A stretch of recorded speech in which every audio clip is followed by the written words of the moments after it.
IOB, எல்பிஓ எக்ஸாமுக்கு என்ன மாதிரியான டாக்குமெண்ட் நமக்கு தேவை அப்படிங்கிறத இந்த வீடியோவில் டிஸ்கஸ் பண்ணியிருக்கேன். வீடியோக்கு லைக் பண்ணிவிட்டு சேனலை சப்ஸ்கிரைப் பண்ணிக்கோங்க. உங்கள் ஃப்ரெண்ட்ஸுக்கு ஷேர் பண்ணுங்கள். அட்மிட் கார்டு ஒரு ஜெராக்ஸ் இருந்தால் போதும். ஆனால் 2 எடுத்துக்கோங்க சேஃப்டிக்காக. அது ஏன்னு பின்னாடி சொல்கிறேன். ஐடி ப்ரூஃபும் 1 போதும் தான். ஆனாலும் 1 எக்ஸ்ட்ரா எடுத்துக்கோங்க. ஐடி ப்ரூஃபோட ஜெராக்ஸ் நீங்கள் எக்ஸ்ட்ரா எடுத்ததுக்கும் சேர்த்து 2 ஜெராக்ஸ் ஈச் எடுத்துக்கோங்க. அதுக்கப்புறம் 4 ஃபோட்டோஸ் 2, 3 இருந்தால் போதும். 4 ஃபோட்டோஸ் எடுத்துக்கோங்க.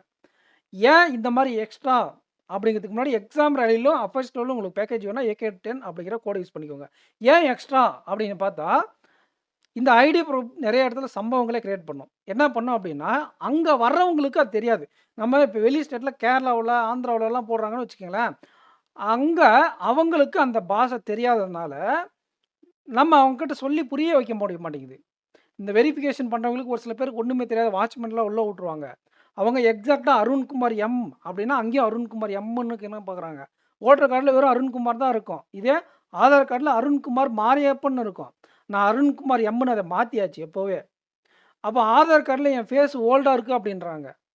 ஸோ இந்த மாதிரி வெளியில் உட்காந்துட்டு வெளியில் இருக்கிறவங்க குழப்பத்தை ஏற்படுத்துவாங்க. அப்போ நான் அங்கே டக்குன்னு பேன் கார்டு இருந்தனால பேன் கார்டை கொடுத்துட்டு உள்ளே போயிட்டேன். அப்போ எப்பயுமே எக்ஸ்ட்ரா ஐடி ப்ரூஃப் எடுத்துகிட்டு போங்க. அதோட ஜெராக்ஸும் நீங்கள் கொண்டு போங்க. ஓகேங்களா? என்னென்ன ஐடி ப்ரூஃப் உங்கள் செல்லு அப்படின்னு பார்த்தா, admit card pan card, voter card, அப்புறம் முக்கியமாக Aadhaar card. Aadhaar card easy name change பண்ணுறது. உங்களுடைய 10th மார்க் ஷீட்டில் என்ன நேம் இருக்கோ அதுக்கு நீங்கள் ஆதார் கார்டை மாற்றி வச்சுக்கோங்க. அதுக்கப்புறம் உங்களுக்கு பார்த்தீங்கன்னா டிரைவிங் லைசன்ஸ். இது 4ம் ஸ்டாண்டர்ட். இது இல்லாமல் பாஸ்புக், பாஸ்போர்ட் அப்படின்ட்டு அந்த அட்மிட் கார்டில் எக்ஸ்ட்ரா கொடுத்துருப்பாங்க. அதை படித்து பாருங்கள். உங்களோட அட்மிட் கார்டில் என்னென்ன ஐடிஸ் எல்லாம் வேலிடாக நாங்கள் எடுத்துக்கிறோம் அப்படின்னு கொடுத்துருப்பாங்க. பட் இந்த 4ம் சேஃபு. அதுலேயே அவங்க 1008 நொட்டை கண்டுபிடிப்பாங்க ஒரு சில இடத்துல. ஓகேங்களா? அப்போ அதை பார்த்து நீங்கள்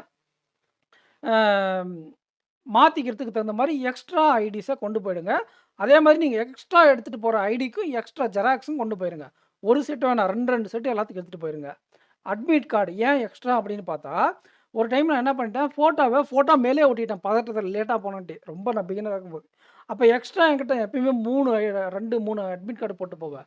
இன்னொரு அட்மிட் கார்டு இருந்தனால ஃபோட்டோ எடுத்து அதுக்கு தான் எக்ஸ்ட்ரா ஃபோட்டோவும் சொல்கிறது. அதில் ஒரு ஃபோட்டோ ஒட்டிட்டோமா, அப்போ இன்னொரு ஃபோட்டோ தேவைப்படுதா, அப்போ அந்த இடத்துல மாற்றி ஒட்டுறதுனால என்கிட்ட எக்ஸ்ட்ரா ஃபோட்டோஸ் இருக்கிறதுனால அது சேஃப். எப்பயுமே எல்லாமே எக்ஸ்ட்ரா போட்டு போகிறது தான் சேஃப்டி. புரிஞ்சுதுங்களா? அட்மிட் கார்டு சம்பவம் வந்தால் மாற்றிக்கிறதுக்கு நமக்கு ஒரு எக்ஸ்ட்ரா அட்மிட் கார்டு இருக்கணும். அந்த எக்ஸ்ட்ரா அட்மிட் கார்டோட ஜெராக்ஸும் இருக்கணும். எக்ஸ்ட்ரா ஃபோட்டோஸ் ஏன் இருக்கணும்னா, அட்மிட் கார்டு நீங்கள் ஃபில் பண்ணும்போது ஏதோ ஒரு மிஸ்டேக் பண்ணிட்டீங்கன்னா, அதில் எக்ஸ்ட்ரா உங்களுக்கு ஃபோட்டோஸ் வேணும். அதனால் எக்ஸ்ட்ரா ஃபோட்டோஸும் கொண்டு போங்க. ஸோ இதெல்லாம் தான் உங்களுக்கு முக்கியம். இதோட சேர்த்து பென்னு கொண்டு போங்க. இந்த ஃபோட்டோ அப்படிங்கிறது அட்மிட் கார்டில் என்ன ஃபோட்டோ இருக்கோ, அதே ஃபோட்டோ தான் கண்டிப்பாக அங்கே இருக்கணும். நீங்கள் அப்ளை பண்ணும்போது என்ன ஃபோட்டோ பார்த்தீங்களோ அதே ஃபோட்டோ தான். இந்த வீடியோ யூஸ்ஃபுல்லாக இருந்தால் கமெண்ட் செக்ஷனில் கமெண்ட் பண்ணிவிட்டு, இந்த வீடியோக்கு லைக் பண்ணிட்டு உங்கள் ஃப்ரெண்ட்ஸுக்கு முக்கியமாக ஷேர் பண்ணுங்கள். ஃப்ரெண்ட்ஸ் நெக்ஸ்ட் வீடியோவில் மீட் பண்ணலாம். Thank you.